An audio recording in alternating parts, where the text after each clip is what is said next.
Welcome back. In the previous session, we have seen how to create the services in Angular, and even we have seen some issues with connecting with API from the Angular. So there is a CORS, CORS, CORS, cross origin request issues. So in Angular, so here the API is a different entity, the Angular is a different entity. The API is like open. In the legacy applications, if you see the services, they are part of your UI.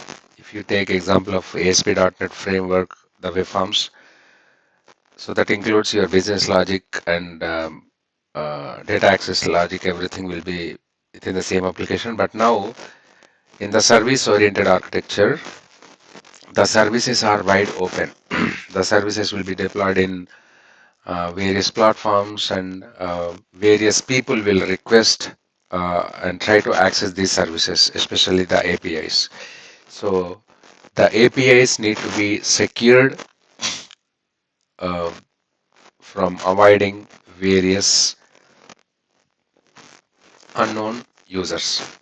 So by default, all the APIs, the .NET Core APIs supports CORS. That means the unknown resources. If the request comes from unknown resources, they will reject it. They will reject it. Then how can we make the trust? So there are a couple of changes you have to do. In program.cs of your API, you have to define the CORS. So in the program.cs, you have to define the CORS. So CORS conditions are you have to configure the CORS. App.use CORS. So here within the use CORS, you can specify what kind of origins you are allowing.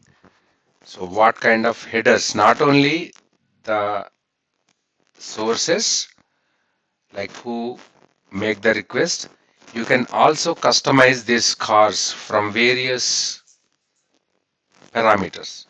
Like you can restrict few headers, even though if it's a trusted client, you can restrict the headers, and you can restrict it to few methods. So within the origin, you can specify what kind of sources, like if you want to specify only client 1, include the client 1, um, client 2, include the client 2, like that.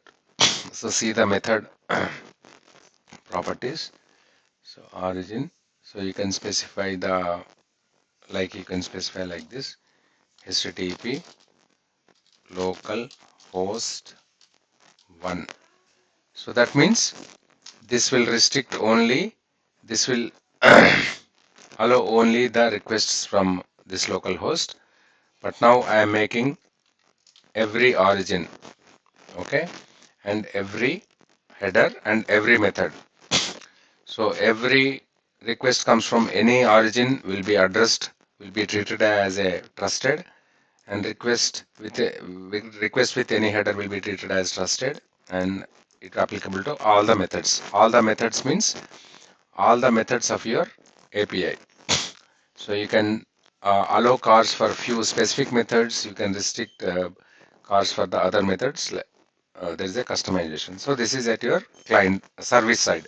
So let's run. After making the change, let's run.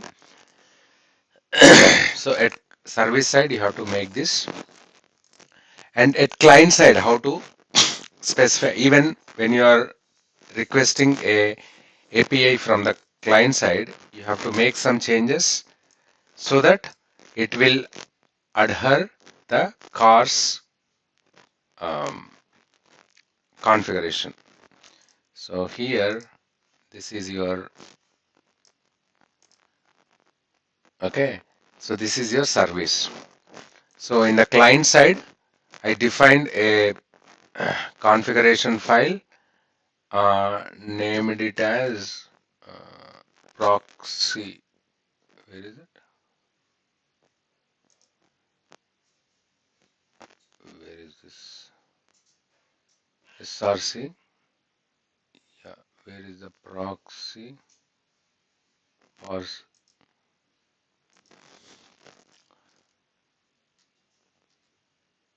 okay. I don't have this. Let's see. Where did I define it? Okay. Proxy config is there, but it's not showing up here. Why it's not showing up? Show all the files. Can you see? Okay, within the SRC. Yeah, I'm looking at wrong. Yeah, pros.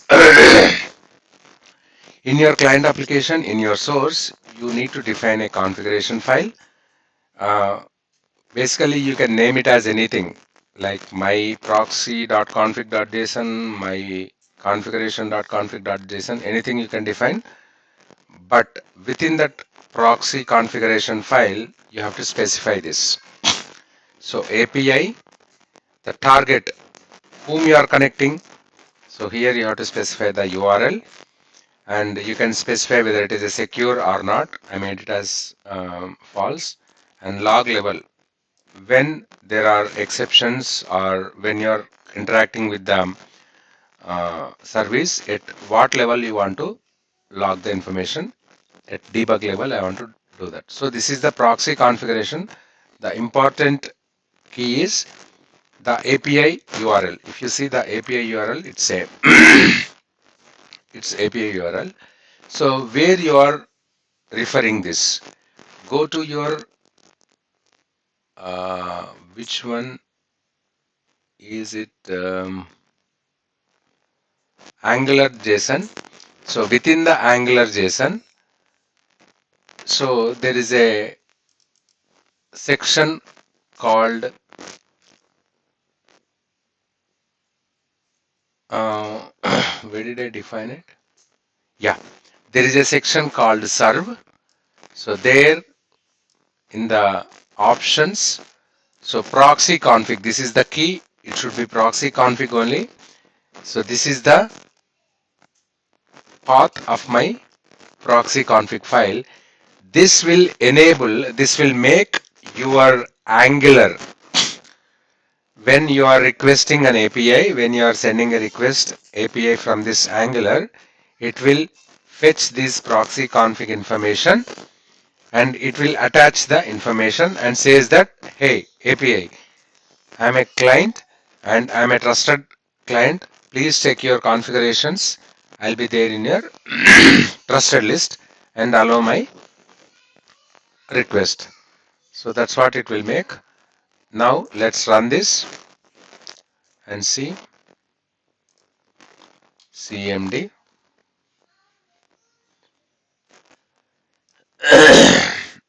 ng servo-o. So before, yeah, meanwhile, we can check where we are making the call. Go to the service, app, patients list, and in the services, there is a patient service.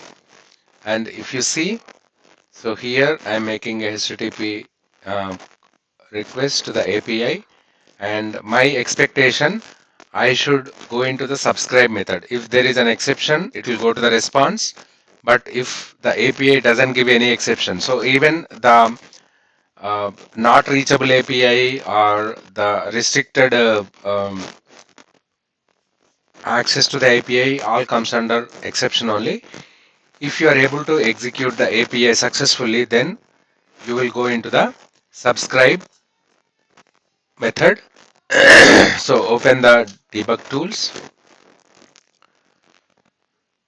So go to the source, okay, and in the patient list, go to the construct. This is the, where is the, yeah, this is the service. Yeah, so now we are going to discuss this. So it's executing the constructor now. Now it's executing the method.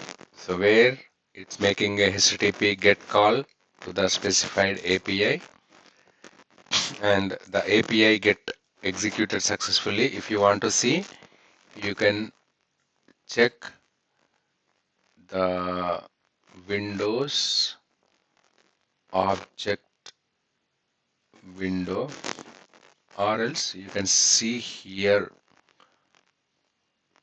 not this, there is a, okay, here also it's not tracking, but you should see in the view other windows there is a object window. Where is that? Output, yeah, output window. So even in the output window, yeah, if you see here, this is important when you are dealing with APIs. So if you are not in a debug mode, you can check um, the API, the output window, which will give you if there are any exceptions. See here, just in time enabled, skipped. Okay, it's not logging. So if anything is logging, it should show here. But yeah, let's see on the. So I'm going to press F10. This patient. Okay, now it make a call to your API. Yeah, sorry, it was my mistake. So now your API get executed, and even you can see your output window. So where is the output window for making a call? So let's see this. Observe your output window. So see here, identity, common type, command type text. So it say that executed db command. Okay, and also it say that it returning this query. So that means this got executed successfully. Let it go, and you can see here, and again your uh,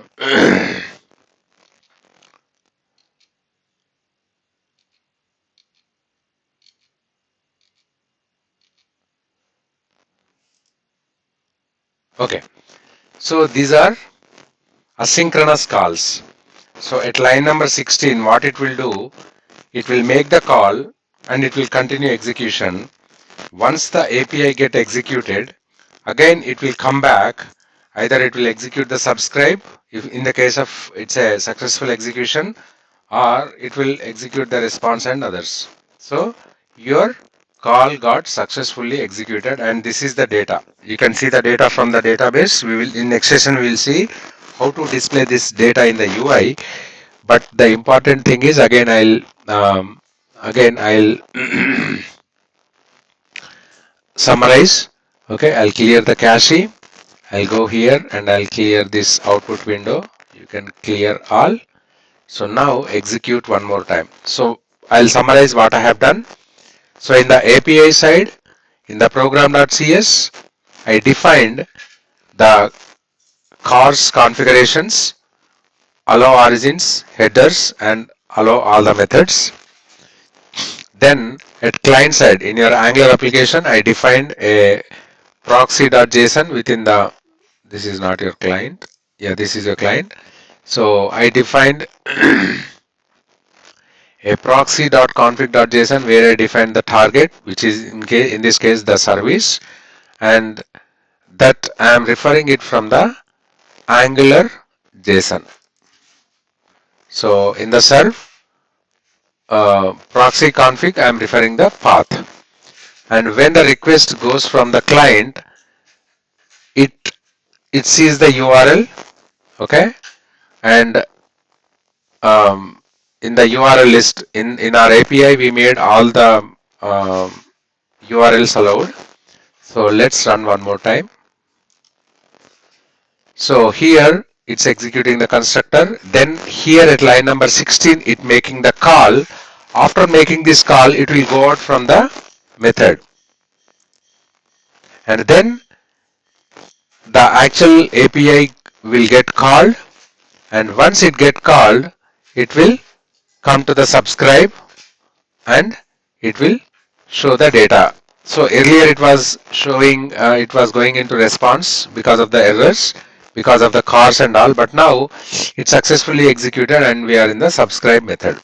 And in the console you can see the returned data from the database or the API. So just try adding the CORS information at your API and also adding CORS information at your Angular application, and that will avoid or that will fix the CORS issue we are seeing in the previous session. And in our next session we will see how to display the data which we received from the database or from the API. If you have any questions, please let me know.